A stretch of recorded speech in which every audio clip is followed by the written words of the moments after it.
When I knew that I have cancer, first I was not able to tell it to my wife. My classmates would call me terrorist, my teacher called me आतंकवादी. गुजराती में बोलते थे ये आतंकवादी उभो था. Nobody should go through it, nobody. Whether you are Sikh, Muslim, Christian, Hindu, nobody should go through things like that.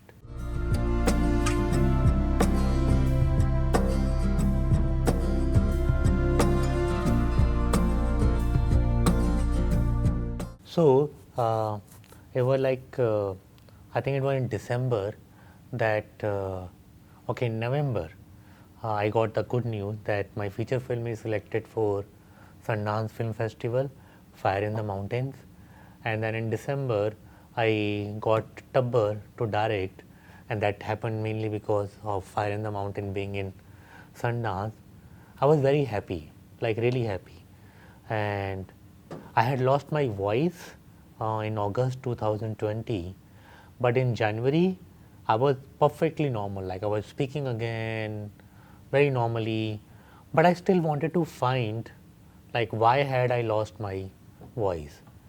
And it took me almost 6 months from August till February to find the answer that why had I lost my voice, and that was cancer. So I still remember that we went to collect my biopsy report at Prince Ali Khan Hospital, and I got my biopsy report at 2 in the afternoon, around 3 in the afternoon, and doctor appointment was at 7 p.m. So there were like 4 hours. When I knew that I have cancer, first I was not able to tell it to my wife Molly that this is what I have. She also read the report, but she doesn't come from science background. I studied chemistry in my college, so I knew the terms, that chemistry and biology also, that I knew the terms, so I was hiding it from her. Then after half an hour I could not handle it, so I told her that this is what I have, and she's like, no, you are lying to me. Then she also looked at the word, searched it, and she also realized that I have cancer.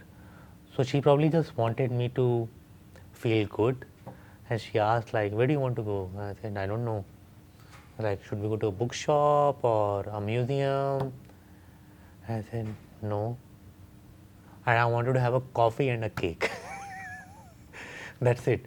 That's when you realize like it's the basic things, like really small things really that matters. Not a museum, not a theory, not a book, not a big discussion, but coffee and cake mattered. So we went to coffee shop, Palladium, I had a coffee and a cake, and still I had so many more hours to just think, because doctor had not told me that it's not a dangerous cancer and you will recover very fast. So you build stories in your mind, and that's when you realize what really matters in your life.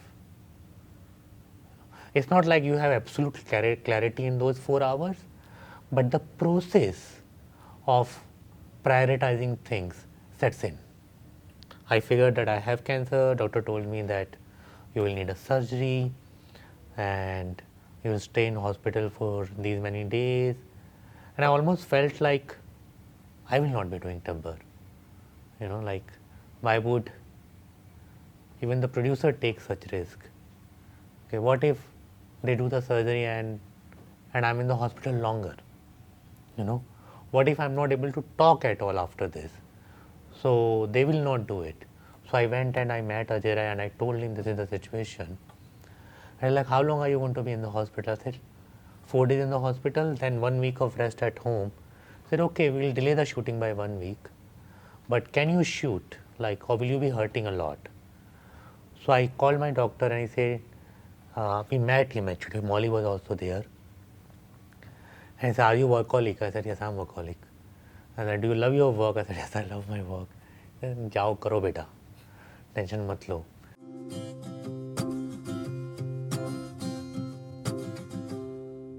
There was no school in our village, So the school was almost like 8-9 kilometers out of our village.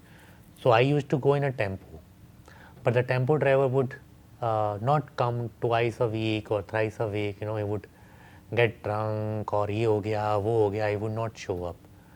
And I was a good student.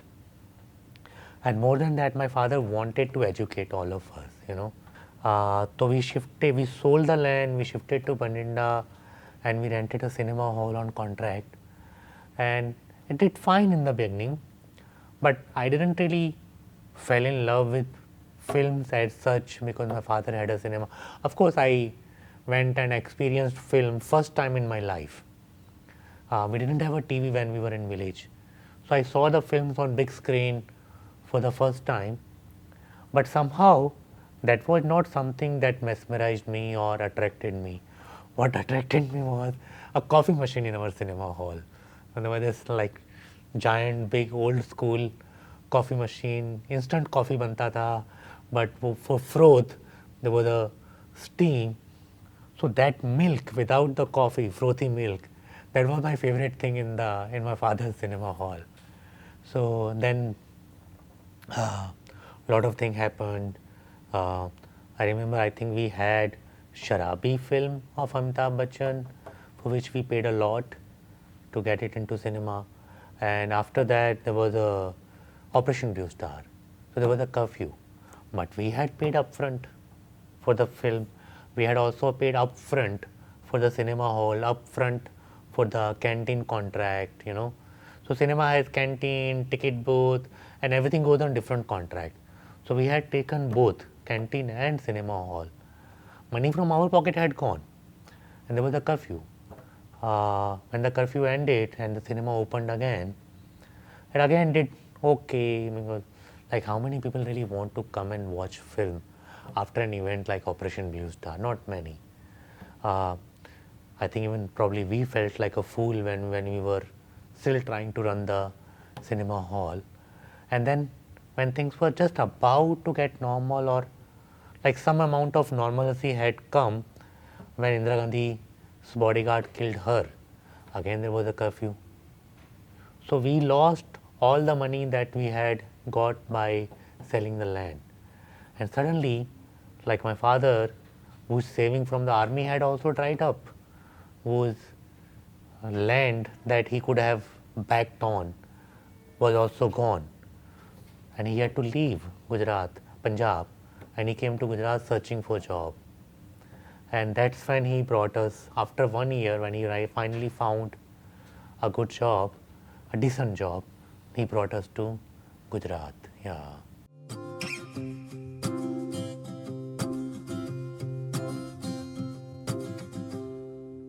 So it was in 1985 that we came from Punjab to Gujarat, and I didn't have hair when I was in Punjab. I was a Mona Sardar. But when we came to Gujarat, and because the atmosphere was so anti-Sikhs, you know, that there was a friend of my father and also my father and mother, and even I agreed, you know, that I kept my hair, you know, and that's something that happens to most of the community. When you call them fundamentalist and terrorist, they become more of it. They seek their identity, they become more orthodox, you know. So that's probably also something that was happening to me also. I kept my hair, and my classmates would call me terrorist, my teacher called me आतंकवादी. गुजराती में बोलते थे, ये आतंकवादी ઊભો था, ચાલ તું સોલ્વ કર આ થિયોરમ બ્લેકબોર્ડ પર આવીને. And I would also go. I knew that I am the Antakwadi in class. Okay. So because of that, there were too many problems. And the first was like, in my entire class, I didn't really have friends. Like I was the one loner boy in the class who didn't get along with anybody, and nobody got along with me. So I would get into many fights. There was a lot of violence, and mostly it was because I was a Sikh. So they would be together and beat me up. Like I still remember, I hope they are also watching this interview, those two boys. They were like 4 or 5 years older than me. you know, and at least 3, if not 4, 5 years older than me.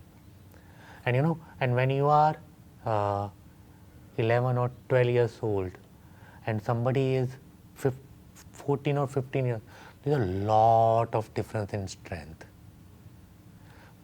compared to a 21 years old boy and 24 years old boy. They are kind of similar, but 11 and 14, 15, बहुत बड़ा फर्क होता है strength में. And they were saying something to my brother. I got into it, and they beat me up for an hour or so on the road, like hitting in my stomach, here, opened my hair. Nobody stopped them. Nobody stopped them for an hour. But only one Sardar uncle. Sorry. One Sardar uncle was passing, and he stopped. And he came and he saved me. It was that bad. Nobody should go through it, you know. Nobody. Whether you are Sikh, Muslim, Christian, Hindu, nobody should go through things like that. Because they leave you shaken. Like you stop trusting people. You think you're on your own.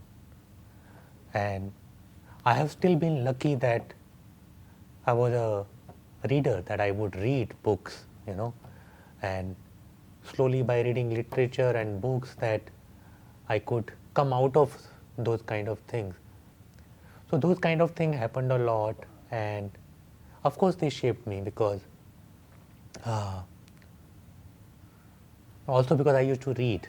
You start questioning that what kind of society is this society where nobody stops to help you for 1 hour, and I'm just an 11 years old boy, and nobody stopped just because I'm a Sikh. You know, is that a good reason not to stop? So you start asking those kind of questions, and as you grow older and older, those questions becomes more complex and interesting, and that shape your storytelling, you know. So that's my storytelling also now, like storytelling of underdogs, people who are not powerful, people who don't have voice. I mean, those are the people that I want to talk about in my work. And that's, if you look at Ramat Gamat, it's a story of a thief's boy, you know. Fire in the Mountain is again a story of a woman in man's world. Tabbar, it's again a story of a very ordinary family up against the most powerful politician, real estate baron of Jalandhar. So yeah, it has shaped my storytelling, yeah.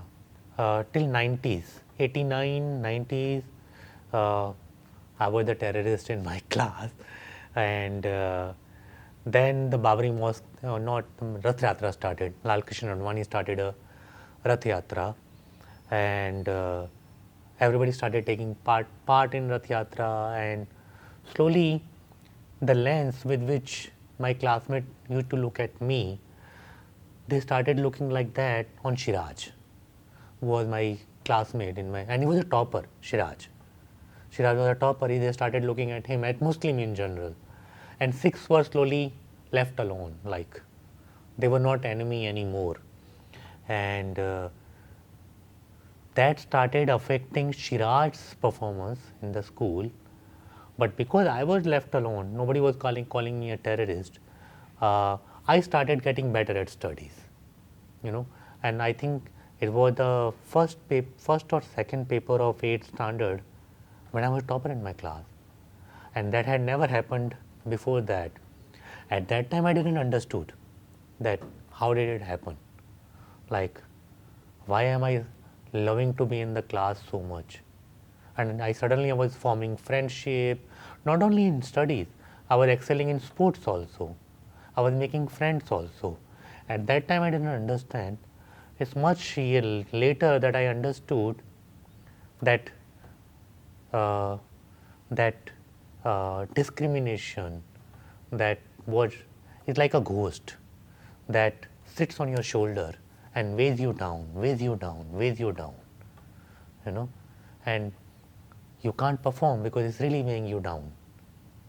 And once that ghost was taken away from my shoulder and somebody placed it on Muslim's shoulder, I could perform. But Shiraj could not.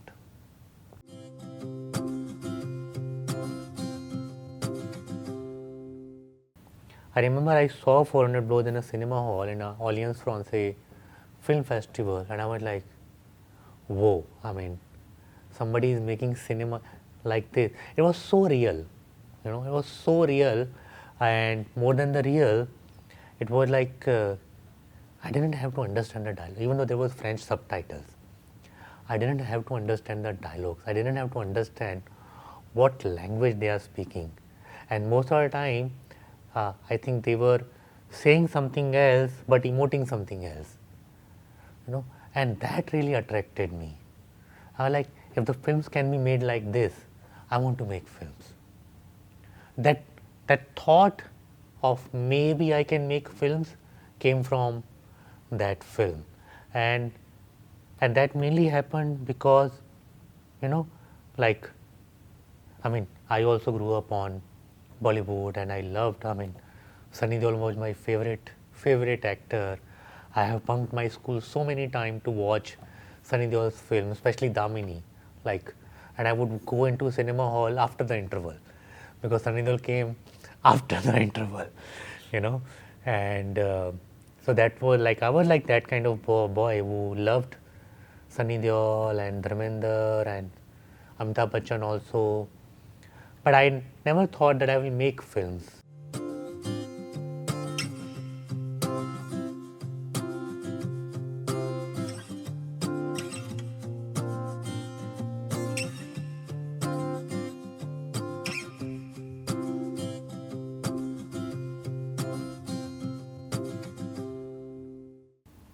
It's similar like how I felt today when I met Sunny Deol.